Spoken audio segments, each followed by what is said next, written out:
This is 5 Minutes to Change Your Life. My name's Joanne Mallon. I'm an author and coach. I love helping people make wee changes that make a massive difference in their lives. Give me 5 minutes of your time today. Just might change your life.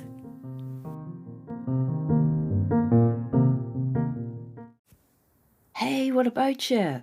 Welcome to part 3 of our exploration of the topic of self-esteem.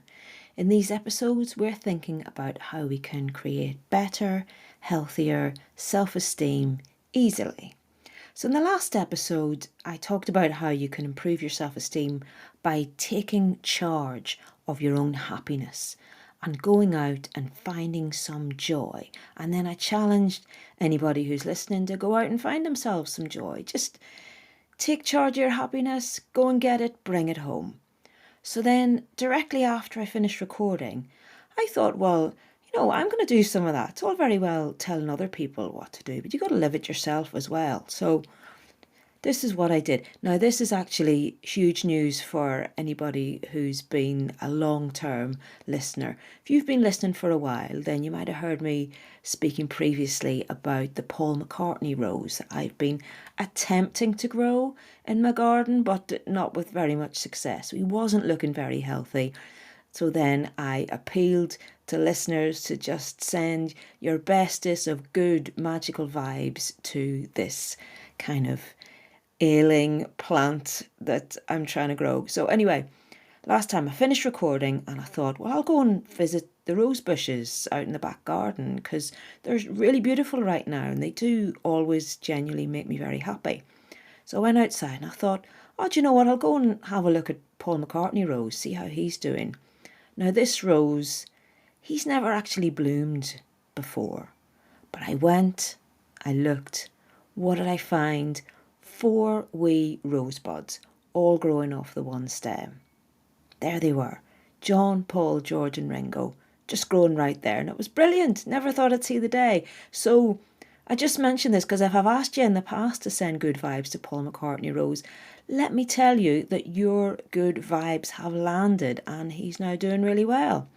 Good times, happy times. Keep an eye on the Instagram and I'll show you what these ones look like. Anyway, back to our subject, having positive self-esteem. As we've been saying, it's all about your sense of self-worth and the extent to which you value yourself. So it's not about being arrogant or selfish or forgetting about other people. It is just about recognizing that you're a good person right now and you do bring value to the world. So as part of that, it's worth paying attention to the language that you use to refer to yourself. Have you ever called yourself stupid, lazy, ugly? Used the kind of words that put yourself down? Now that's the kind of thing we can all do pretty casually, but it is tremendously corrosive and it can cause major damage to your self-esteem. So this is your number one task for the week. Tune in to your self-talk. Pay attention to the words that you use to refer to yourself. And if you find that you are putting yourself down or attacking yourself, don't let that go. Challenge yourself to come up with something better. Remind yourself that whatever word you're using to put yourself down, you're probably the opposite. You're not stupid. You're very intelligent. You're not ugly. You're very lovely. Words are incredibly powerful. So watch out for how you use them towards yourself. Do you use them as fuel to help you feel good? Or do you use them as a weapon to put yourself down? And if you catch yourself putting yourself down, talk back to yourself and say, no, actually, that's not who I am. Sometimes when things don't work out for me, I get disappointed and I think of myself as a failure. Sometimes that's the word that comes up.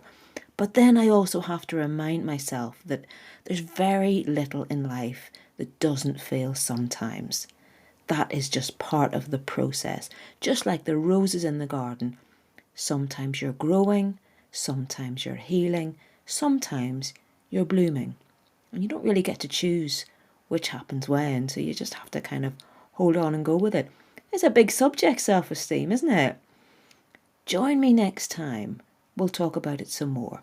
As ever, ratings, reviews, couple of quid in the Ko-fi jar, all very much appreciated. And I also wanted to mention that this week I was on a really great podcast. It's called Two Women Chatting.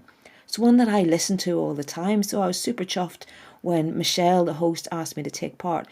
We talked a lot about becoming calmer in midlife. So a lovely conversation to have. So please do check it out.